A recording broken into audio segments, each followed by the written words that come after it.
La solution par la liberté indépendante. On va passer pas mal de temps là-dessus parce que c'est l'explication la plus courante dans nos milieux évangéliques et la plupart des apologètes évangéliques, même au niveau académique, utilisent cette explication et semblent être satisfaits de cette explication. Et une des puissances d'Henri Blocher, c'est de montrer à quel point ce n'est pas une explication, ça n'explique pas le mal, et on attribue, et ça a énormément de problèmes, et j'aimerais vraiment qu'on comprenne ça, donc on va essayer. Je ne sais pas si on va y arriver. Donc, la question de nouveau, comment expliquer la présence du mal dans la création bonne de Dieu? Comment expliquer ça? Et l'explication par la liberté, elle dit, bah, c'est simple. C'est facile. Dieu a créé Adam et Ève libres. Et la liberté, Dieu est amour. Je vous fais la logique. Hein. Dieu est amour. Il nous aime. Et puis, un amour qui n'est pas librement choisi n'est pas un vrai amour. Donc, pour que Dieu nous crée, il veut qu'on l'aime. Et parce qu'il veut une relation d'amour avec nous, il est obligé de nous créer libre de l'aimer ou libre de ne pas l'aimer. Parce que si on l'aimait juste parce qu'il nous a créé pour l'aimer, ce ne serait pas un véritable amour. Et du coup, Dieu, pour que notre amour à son égard soit un véritable amour, eh ben, il nous crée libre de l'aimer ou libre de ne pas l'aimer. D'accord? Pour que, du coup, si on choisit de l'aimer, c'est un véritable amour libre. Et puis voilà. Donc, du coup, Dieu nous crée Adam et Ève, capables de lui obéir et capables de désobéir, capables d'aimer et capables de ne pas aimer. Et puis, qu'est-ce qui se passe? Adam et Ève choisissent de désobéir. Et parce qu'ils choisissent de désobéir, alors le mal entre dans le monde, et puis c'est pour ça qu'il y a le mal dans le monde. Voilà.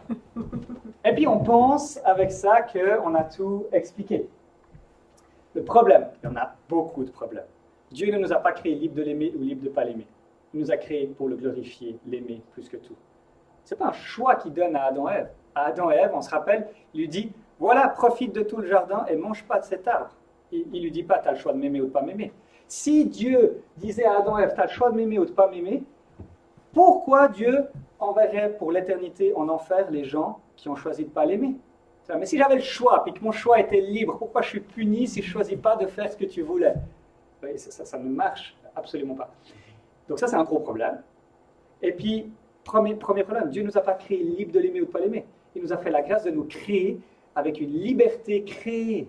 Et cette liberté créée, pour nous, c'est un problème que Dieu soit souverain et puis qu'on soit libre. Mais ce n'est pas un problème pour Dieu d'être absolument souverain et puis de nous créer comme des êtres libres qui choisissent constamment et librement de dire oui et amen à tout ce qu'il dit. C'était le statut de Adam et Ève, on se rappelle de ce qu'on a vu sur Créé en l'image de Dieu et la liberté créée. Donc, pourquoi on a de la peine à penser ça? Parce qu'on est influencé par l'humanisme, et l'humanisme dit que la liberté implique la liberté de choix, d'accord? Et puis, on n'arrive pas à concevoir que Dieu soit souverain, et puis que nous, on soit pleinement libre. On se dit, la souveraineté d'une personne, elle vient s'opposer, s'imposer à l'autre. Mais c'est parce qu'on pense dans notre réalité à nous, où c'est le cas. Si moi je te dis de faire quelque chose et puis j'impose quelque chose, ça empêche ta liberté. Mais là on parle de Dieu, et pour Dieu c'est tout à fait possible de créer des êtres libres tout en étant parfaitement souverain. Sans impliquer que l'homme... Voilà, premier problème. Deuxième problème, Dieu, pour qu'on soit libre, qu'est-ce qu'il doit faire? Il doit créer le mal, entre guillemets. Il doit créer ou penser la possibilité du mal. Vous voyez comment c'est blasphématoire.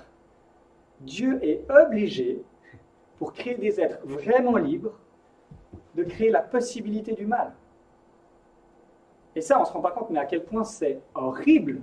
C'est-à-dire que Dieu, comme si on a... Et puis, au nom de quoi on dit que Dieu, que la liberté, donc c'est selon notre définition de la liberté, capable de choisir entre le bien et le mal, on impose ça à Dieu, et puis on lui dit, Dieu, maintenant tu es obligé de nous donner le choix entre le bien et le mal. Mais pour qu'il fasse ça, le mal doit être une réalité réelle, et donc Dieu doit créer la possibilité du mal. Donc Dieu, c'est lui l'auteur du mal. Mais il l'a fait par amour. Il a choisi dans son amour de limiter sa souveraineté pour permettre à l'homme d'être libre. Et cette limitation de la souveraineté de Dieu qu'il a souverainement choisie, elle implique qu'il crée la possibilité du mal en quelque sorte. Donc c'est un problème à la création, mais il faut juste penser que c'est un méga problème pour la nouvelle création. Parce que si la liberté d'Adam et Ève implique capable d'obéir, capable de désobéir, capable d'aimer, capable de ne pas aimer, au ciel, on sera plus libre. Parce qu'on sait qu'au ciel, il n'y aura plus le mal. Mais alors, s'il n'y a plus de mal au ciel, comment est-ce qu'on pourrait être libre? Ça veut dire, ok, on était libre, là, on a choisi une fois, mais maintenant on n'est plus libre. Alors que c'est l'inverse. Au ciel, on sera vraiment libre parce qu'on sera libéré de cette tentation de faire le mal. Et puis Jésus était vraiment libre, et puis en fait, le non-chrétien n'est pas libre. Et nous, c'est parce on pense tout à l'envers. On se dit, ah ben, on croit que le non-chrétien... Enfin bref, voilà. Vous voyez un petit peu, on retrouve le problème là. Hein. Et puis ça, c'est de nouveau... c'est un problème. Ok, donc ça, c'était un petit peu mon résumé, un petit peu, ça passe un peu dans tous les sens. Là, on va suivre un peu maintenant les explications d'Henri Blocher. Lui, il dit qu'il y a 3 vérités évidentes, objet d'intuition et teinté d'affectivité, au sujet de cette explication. Les gens disent le mal est considéré comme impossible de la liberté. Il n'y aurait pas de sens à dire une créature libre s'il ne lui était pas possible, a priori, de faire le mal. Donc on croit que voilà, pour que l'homme soit vraiment libre, il doit avoir la possibilité de faire du mal. Mais au nom de quoi on dit ça? Et puis c'est ce qu'on verra. Il n'y a pas besoin du tout. Tu peux être vraiment libre, et Dieu nous a créés vraiment libres. Il avait créé Adam et Ève vraiment libres, sans qu'ils aient la possibilité du mal. Sans avoir besoin qu'il y ait le mal. Parce qu'on avait vu que cette liberté était une liberté créée. Le libre choix de l'agent personnel ensuite, homme ou ange, ne saurait être, pour les défenseurs de cette solution, déterminé d'avance par Dieu. Il va de soi, si mon choix est libre, que nul, pas même Dieu, n'en a décidé avant moi. Donc eux, ils disent, on ne peut pas penser un Dieu souverain et un être humain libre. Il faut que la liberté, si l'homme est libre, il se pose au même niveau que Dieu. Hein? On ne peut pas penser que l'homme est vraiment libre sous un Dieu souverain, absolument souverain, et qui, hein, on avait vu, il est capable avec un facteur infini de susciter en nous le vouloir et le faire sans léser notre liberté, en nous faisant libres en fait. Enfin bref. Donc on se dit, non, c'est impossible. Hein. Liberté égale Dieu se limite, et puis s'il crée un être humain libre, eh ben, il se pose comme un autre absolu.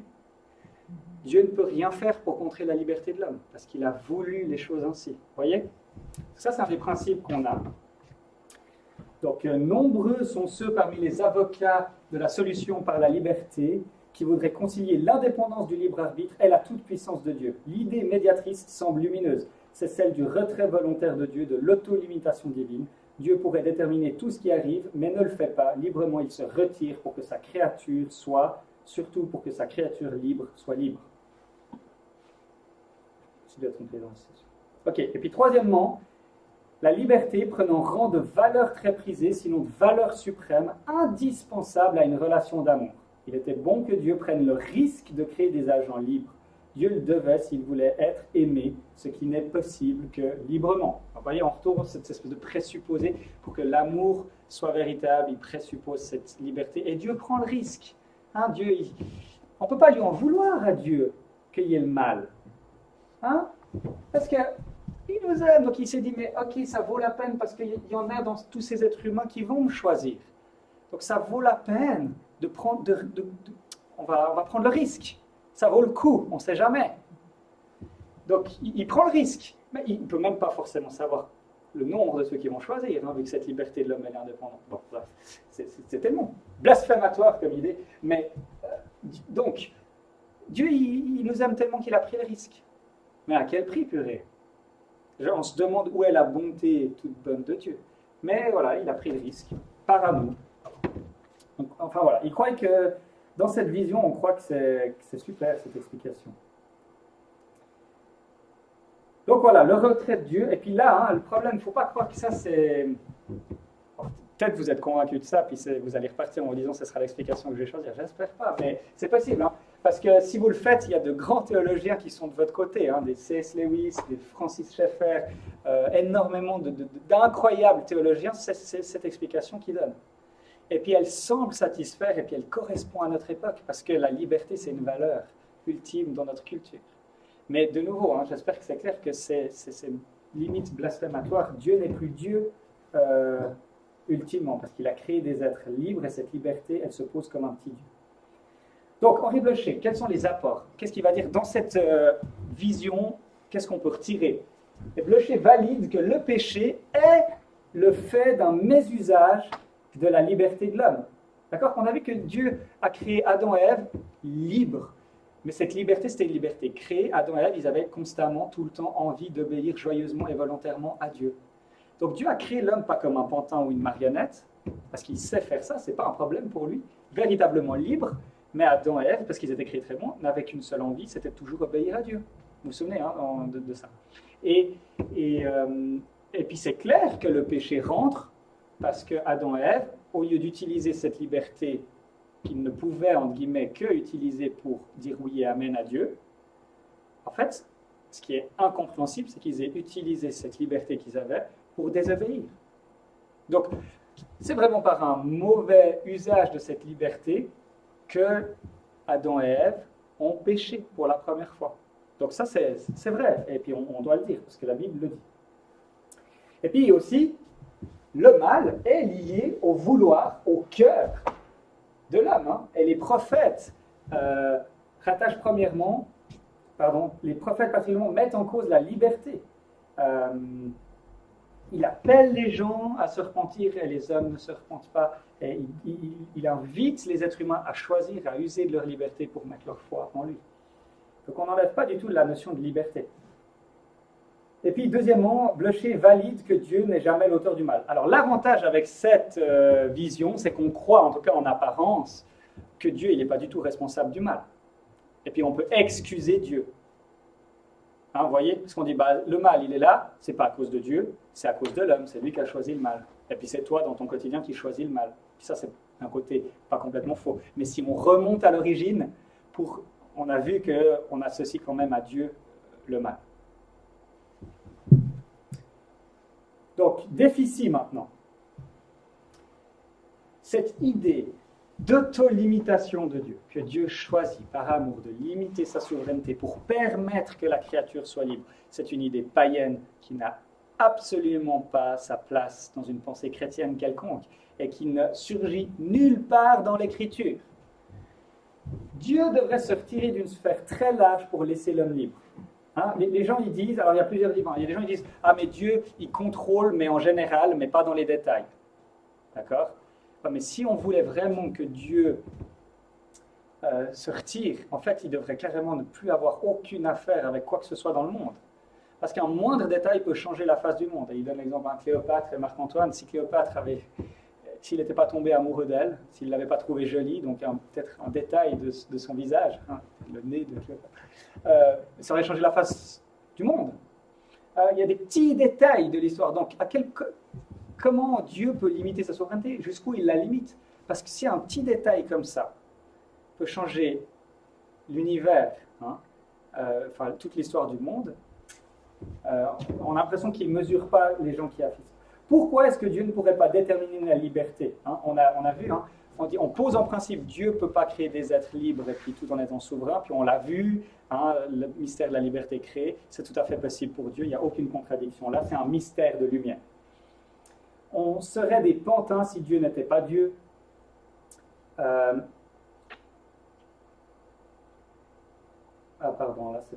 On s'imagine l'action de Dieu sur le modèle d'une force mondaine, physique ou psychologique qui me détermine et donc annihile ma liberté. On croit toujours que si Dieu est souverain, mais en fait Dieu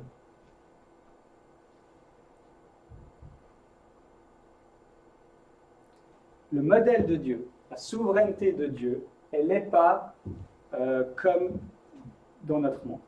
C'est ce que j'essaie de dire avant. Dans notre monde, une créature doit se retirer pour qu'une autre prenne la place.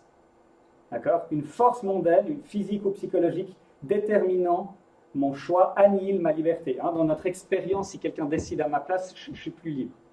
Et du coup, on croit que ça, c'est comme ça que ça se passe avec Dieu, que si Dieu décide, je ne suis plus libre. Alors que la Bible affirme que Dieu décide et qu'on est libre. Donc on doit croire que c'est possible pour Dieu de décider, et puis que ce n'est pas le même rapport de force que ce qu'on vit entre les relations humaines. Vous comprenez cet élément-là? Ce que Blocher il dit, mais oui, c'est vrai dans nos relations entre nous. La liberté de l'un limite la liberté de l'autre. D'accord? Ou la puissance de l'un limite C'est vrai dans nos relations. Mais au nom de quoi on applique ce principe à Dieu? Il est tout autre. Il est Dieu. Il nous connaît mieux que nous-mêmes.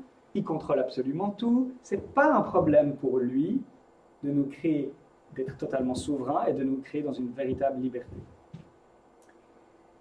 Un gros problème, c'est que l'homme devient un petit Dieu, un sous-Dieu, avec sa liberté. C'est quelque chose qui s'oppose à Dieu et qui peut vraiment, qui devient un autre principe absolu dans l'univers. Et puis un des gars, Berdiaev, lui, il dit clairement, il s'inspire de la mythologie. Donc au moins lui, il est clair. Donc l'Écriture oblige à récuser la solution par la liberté indépendante. La Bible est claire du début à la fin que Dieu est souverain, absolument souverain sur toute chose.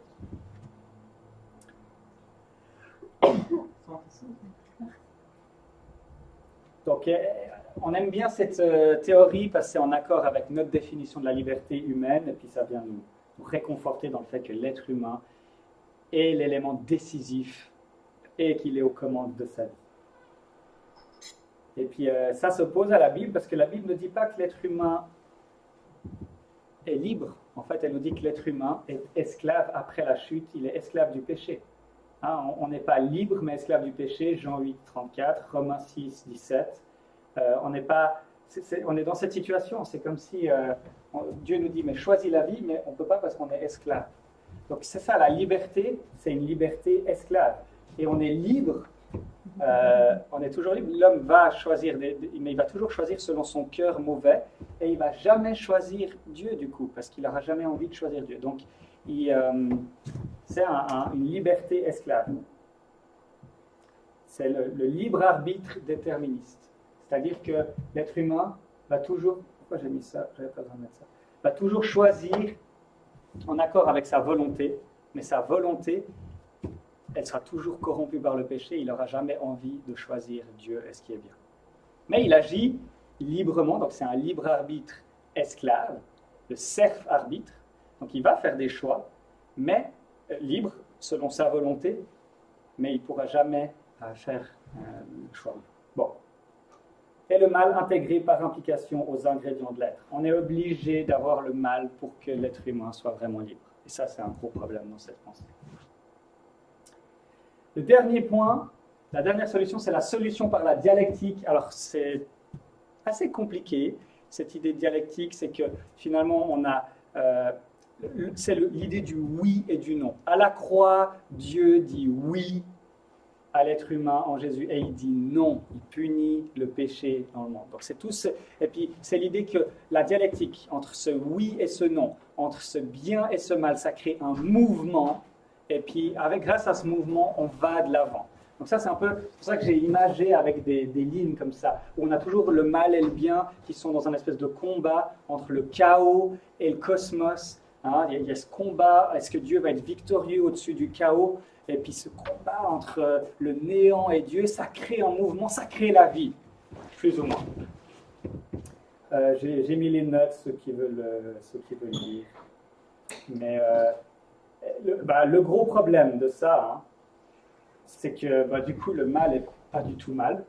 Ça montre bien comment Dieu va utiliser, une fois que le mal est dans le monde, comment il retourne le mal contre lui-même.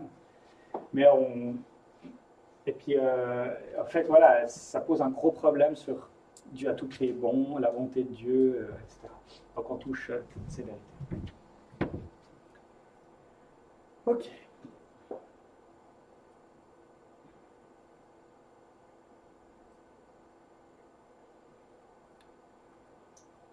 Alors, on fait rapidement ça.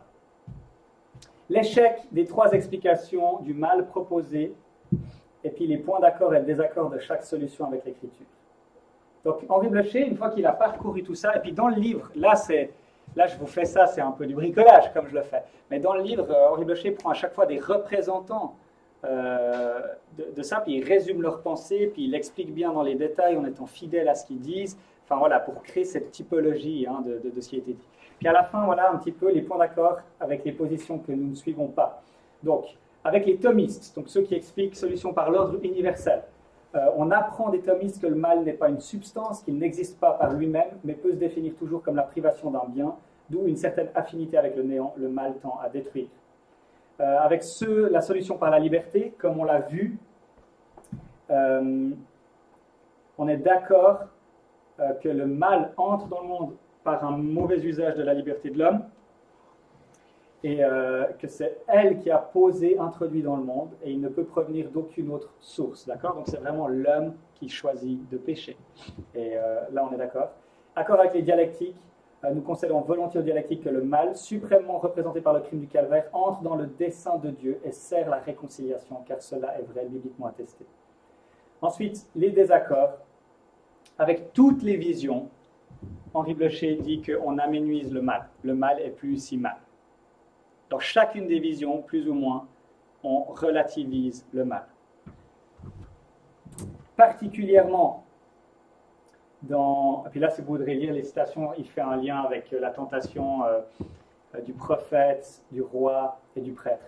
Mais on va pas faire ça là. Mais, donc la solution par l'ordre universel, on touche d'une certaine manière au mal du mal, clairement, et un petit peu à la bonté de Dieu. Parce qu'on est là, si Dieu il utilise comme moyen le mal, à quel point est-ce qu'il est bon, surtout quand on connaît la nature du mal. La solution par la liberté, on touche gravement le mal, c'est là où le mal est le moins mal, le mal est vraiment mal, mais on touche gravement à la souveraineté de Dieu. Dieu n'est plus souverain. Et on ne peut pas être d'accord avec ça. Et puis, avec ceux par la dialectique, le mal est plus mal, on se fait avec, et puis c'est de nouveau un bien. Ce serait l'élément le plus fort. Et puis, à quel point est-ce que Dieu est souverain, et ce n'est pas très clair non plus ici. Donc, les trois vérités bibliques s'opposent aux trois solutions. Contre les trois tentations, l'Écriture dresse une triple affirmation du mal comme mauvais, du Seigneur comme souverain, et de Dieu comme bon, avec sa création bonne d'une semblable bonté. Et puis, ce qu'on va faire après dans la prochaine session, c'est qu'on va étudier les trois vérités bibliques, et puis dire que c'est ça qui compose le mystère opaque. Et puis on verra après comment penser ces trois vérités ensemble. Et puis finalement, on verra méditation sur le résultat obtenu.